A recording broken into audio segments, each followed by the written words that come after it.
Have you ever felt that real nagging frustration? Pouring your energy into manifesting something specific. Maybe it's a new job, maybe financial success, or even just a sense of inner peace.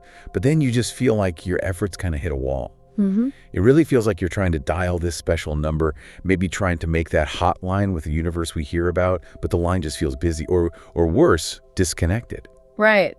That feeling is so common. And we hear all these things, the ultimate spiritual hack for manifesting what you want and the idea of making that direct line. What does that actually look like day to day? Yeah, how do you do it? Exactly. If you've ever felt just overwhelmed by all the information out there, wondering if there's a way that truly works, a way to let your heart's deepest desires actually materialize, you are definitely not alone. So in this discussion, we're not just going to talk about bringing desires into reality.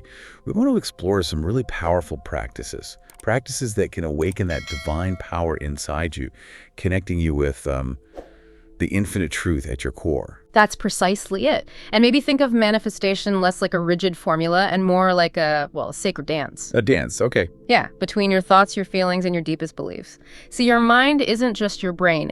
It's this profound, sacred temple. Okay. Within that temple, your thoughts are the prayers. They're the intentions, the seeds you plant.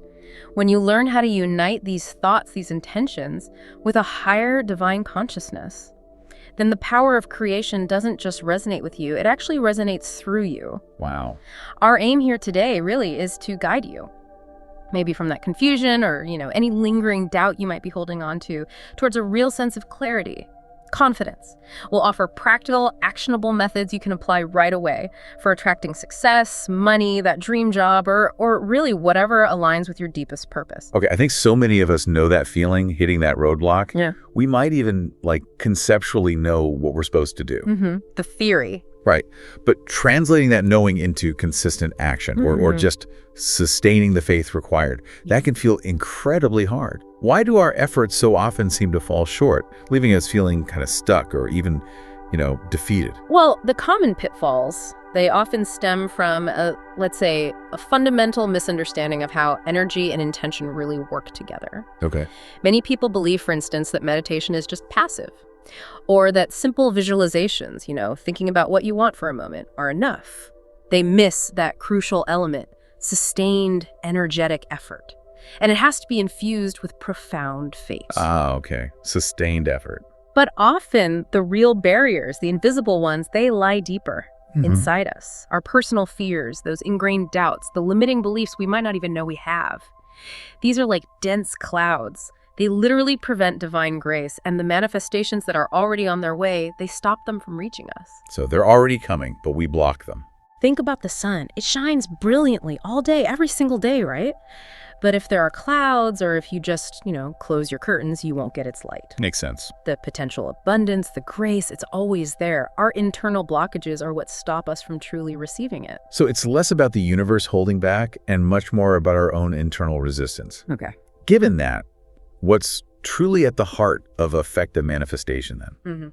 What are the core principles we really need to grasp? What's really fascinating here, and something Paramahansa Yogananda explained so clearly, is this deep, often overlooked link between spiritual success and material success. Oh, interesting. How so? Well, the very qualities that make someone a truly successful spiritual seeker, things like unwavering concentration, huge willpower, deep patience, that relentless determination, these aren't just, virtues for meditating. Yep. They are precisely the same qualities that drive massive material success.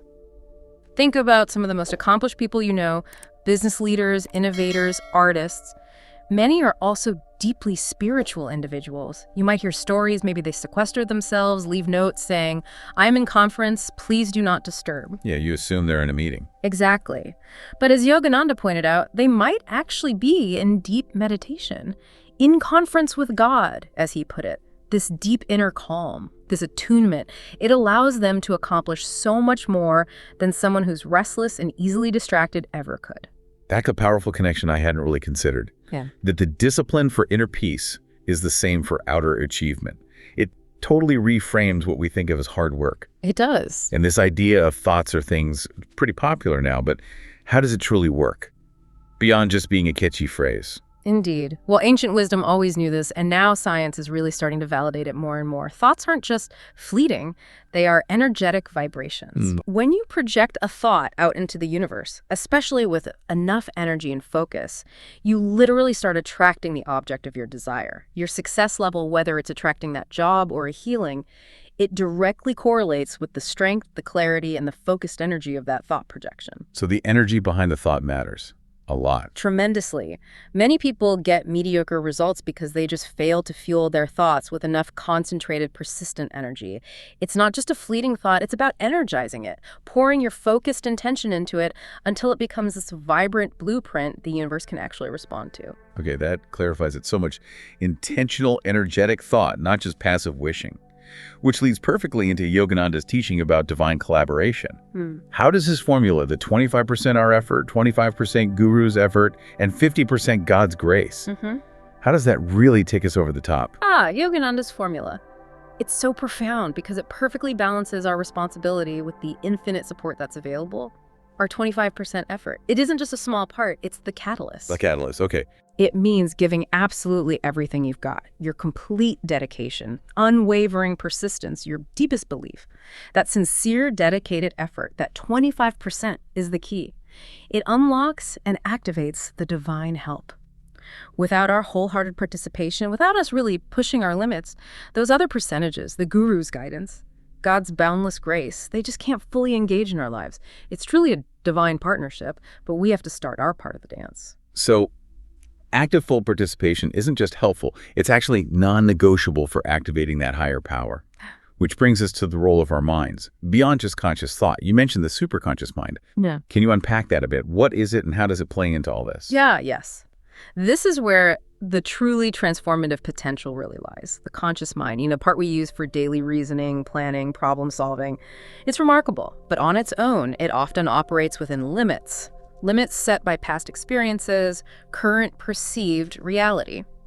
It can't, by itself, create a new cause for profound success or radical shifts, but when the human mind learns to attune itself to God, to a higher reality, it can enter the state of superconsciousness. Superconsciousness. Think of your conscious mind like your everyday computer operating system, your subconscious. That's the deep programming, the autopilot running your habits and beliefs. The superconscious mind, though, that's your direct line, your connection to boundless universal intelligence. It's the realm where profound intuition, inspired solutions, miraculous accomplishments reside way beyond your current knowing. Wow, like a direct connection. Exactly. It's the magic storehouse of miraculous powers, as Yogananda called it, because it's tuned into the unlimited power of God itself. True prosperity, ultimately, isn't just about what you currently own. Right. It's about cultivating that all-accomplishing, all-powerful mind that can acquire what it wills when it wills. This is where you gain that true hotline with the universe. That distinction really helps. It sounds like upgrading our internal operating system. Okay, so what does this all mean for us practically? How do we apply these profound truths to manifest what we want in our everyday lives? We've identified 3 powerful spiritual practices, or maybe we can call them hacks, that can help you tap into this superconscious power. Exactly.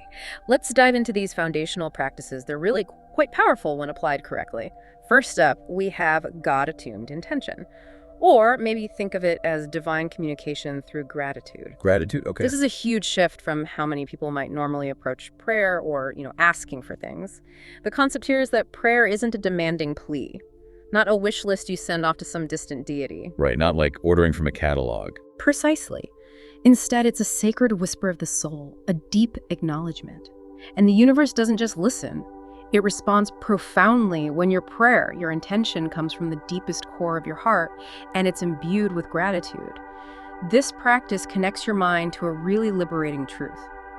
Your desire doesn't need to be created by God. It actually already exists in God's infinite consciousness. Whoa. So you're not asking for something new to be brought into being. You're accepting and claiming what is already inherently yours. That's a massive shift in perspective, moving from feeling like you lack something to a place of profound acceptance.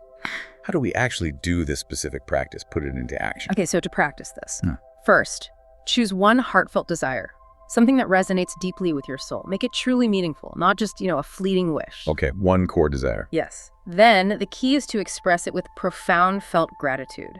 not as a demand. Find a quiet space, close your eyes, take a few deep, calming breaths. Consciously quiet your mind. Now, the most receptive time for this particular practice is just before you fall asleep. Right before sleep. Why then? Because that's when your subconscious is most open, most receptive, and the veil between your individual soul and the divine consciousness, it feels thinnest thin. So, with complete faith, say aloud or just mentally, "Thank you, God, that my desire, and you state your desire clearly and concisely here, has been fulfilled by your infinite grace." Thank you has been fulfilled. Past tense, yes. Feel it as already done. Repeat this just once or twice with absolute conviction. Now, if a little whisper of doubt tries to creep in, Which you might. which it often does, you can repeat it up to 3 times. But remember, the real power isn't in the number of reps. It's in the depth of your faith and the feeling behind the words. Words are just bridges. Your profound belief and feeling are the true power here. Words are bridges. I like that. It highlights that the feeling is everything, like tuning into a specific radio frequency. So why does this approach, focusing on gratitude, why does it work so powerfully for manifestation? And what stands out most to you about this whole idea of prayer as gratitude? Well, gratitude isn't just, a polite emotion. It's actually a high vibrational state. It actively aligns your consciousness with the infinite, abundant flow of the universe. Instantly. It shifts you from a mindset of lack or maybe begging to a mindset of receiving and knowing. And we've seen incredible examples of this in action. People have reported finding long-lost items like within minutes after doing this kind of prayer. Really? Minutes? Yes, or achieving major life goals with surprising ease and speed. I remember one person specifically, they were facing this stalled professional opportunity, absolutely no movement for months, nothing. After consistently practicing this gratitude-based intention, the opportunity just immediately opened up. It progressed as if their call was heard instantly by the universe. Oh.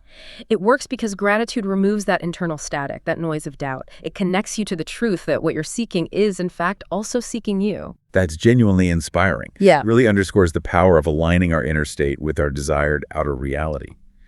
Okay, so our second spiritual hack is affirmative resolution, or maybe rewiring the subconscious. This sounds like it directly tackles those limiting beliefs we talked about earlier. It absolutely does, and it's really a cornerstone of any transformative practice. Paramahansa Yogananda emphasized that consistent repetition. It isn't just about memorization, it deeply purifies the mind, and it powerfully directs your consciousness towards the divine. Purifies the mind. Yes, our subconscious mind, that vast, unseen engine driving so much of our behavior and attracting our reality, it's largely shaped by the repeated thoughts and beliefs we feed it. So if it's constantly hearing messages like, "I'm not worthy," or "I'll never have enough," or, "My dreams are impossible," it will naturally create these internal blocks that prevent manifestation. Makes sense. It believes what it hears repeatedly. Exactly. So this practice, affirmative resolution, it actively re-educates, or you could even say it rewires the subconscious, instilling new, empowering truths. So it's like a mental reboot, clearing out old, unhelpful programs. How do we actually do this affirmative resolution? What's the practical side? Okay, to practice this, you first choose a positive affirmation, something that genuinely resonates deep down with your soul's calling. It needs to feel authentic, like a truth you want to embody. So not just any positive phrase. Right. Needs to feel right for you. For example, it could be, "By God's grace, I am prosperous and complete." Or maybe, "My soul is powerful, healthy, and luminous every moment." Something that lifts you. Once you have your affirmation, you repeat it like a mantra with focused attention. And this means repeating it many, many times, maybe 100, 1,000. Yogananda even suggested 10,000 times potentially. Wow, that's a lot. It is. The goal isn't to feel it right away. The goal is consistent, focused repetition. Don't wait for the feelings to kick in. Just keep repeating it with deep concentration. Much like, say, a seasoned meditator trains their mind for unwavering focus. Okay, focus on the repetition itself. Precisely. You can write it down, say it aloud, repeat it mentally. The key is consistent, daily practice. Ideally in the quiet of the morning or evening when your mind is naturally a bit more receptive. And hey, if you're finding these insights valuable, this is resonating, please do take a moment to like this discussion and maybe subscribe to our channel. It really, truly helps us reach more people who are ready to transform their lives with this kind of wisdom. That sounds like a powerful commitment, that level of repetition. It requires real discipline. Why does this consistent repetition have such a profound, lasting effect on the subconscious mind? Repetition works because it systematically, energetically carves new pathways in your mind. Literally. It replaces those old, entrenched, limiting beliefs with new, empowering ones. Think of your mind like a radio dial again. If it's been stuck for years on a station broadcasting static or negative news, Right. you have to consistently and consciously retune it. Tune it to God's frequency, to that positive, abundant message to actually receive it. And we've seen remarkable shifts with this. One practitioner I know shared how after just 3 weeks of this daily practice, their thinking gained this unprecedented clarity and focus. 3 weeks? Yes. Obstacles that once seemed totally insurmountable just began dissolving, transforming into clear opportunities. They even manifested a job they never ever thought possible, one that aligned perfectly with their true calling. That's incredible. It's not a magic trick, it's the direct result of systematically aligning your inner world with the abundance that is already out there seeking you. Amazing. It just highlights the true power of consistent mental discipline and focus. Okay, now, let's talk about our third and final spiritual hack, the art of surrender. This one, this can feel a bit counterintuitive, right? Especially when we're talking about actively manifesting desires. Surrender kind of sounds like giving up. It might seem that way at first glance, yes, but it's actually profoundly liberating, and often it's the missing piece of the puzzle for many people. Paramahansa Yogananda's teaching on this is just deeply touching. He said, when you surrender everything to God, He gives you everything. Surrender everything. He gives you everything. Our desires often come bundled with this certain restlessness, don't they? An anxiety about when will it happen? How? Am I even worthy of it? Oh, yeah. That impatience and doubt. Exactly. That anxiety, that grasping, it creates internal tension, and it actually blocks the energy flow. It subtly separates us from the truth that our desires are, in fact, already on their way, already part of the divine plan for us. So surrender isn't about giving up on your desires or becoming passive. It's about releasing the anxiety around them. Ah, okay. Releasing the anxiety, not the desire. Precisely. It's about accepting God's will with complete faith, knowing unequivocally that His will is always for your highest good, always for your ultimate joy and success. So it's about releasing that tight grip of control, not abandoning the desire itself. How do we practically put this into practice? How do we truly surrender? Okay, to practice surrender, find a quiet moment. Close your eyes, breathe deeply, and allow yourself to genuinely feel the peace that comes from the deep, knowing that you are already complete, already whole, right now. Feeling complete. Yes. Then mentally, with profound trust, release your desire. Surrender it into the infinite lap of God, into the universal consciousness. You can simply say something like, I am complete. My every need will be met by your grace in due time and in the perfect way. This practice cultivates a state of deep trust, profound peace, pure contentment. When you release that restless urgency of desire, your soul comes to rest. It rests in that infinite peace from which all creation emerges. That sounds incredibly peaceful. It is. It allows you to become like a trusting child who just knows every call will be heard and met. Or like a saint who feels God's tangible presence in every single moment. When you truly become one with the divine through this surrender, your individual desires, they transform. They become divine desires, and they manifest not through struggle, but with effortless ease. Your willingness to let go and trust. That's an enormous transformative step in making that hotline with the universe truly effective. That makes so much sense. Letting go allows the universe to actually work. What has your experience been with letting go versus trying to control things? We'd love to hear your thoughts and stories in the comments below. How does this idea of surrender resonate with you? So these three practices, God-attuned intention through gratitude, affirmative resolution for rewiring, and the profound art of surrender, they are meticulously designed to connect your conscious mind, your feeling heart, and your eternal soul with that divine consciousness, the consciousness that unites you and your desires.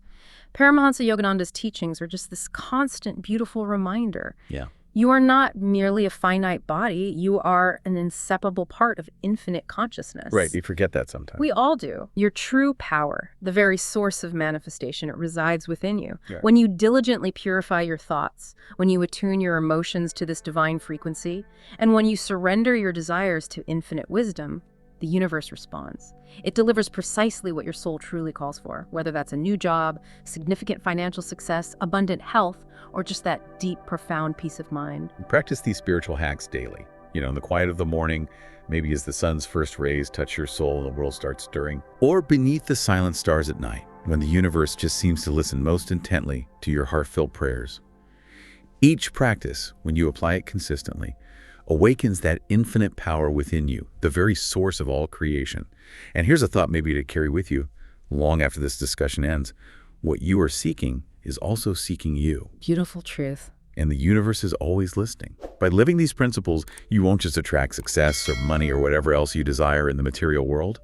You'll also attract vibrant health and an unshakable peace of mind, which, as Yogananda so often taught, is the lasting secret to genuine well-being. Absolutely. If this message resonated deeply with you today, please consider sharing this discussion with your loved ones.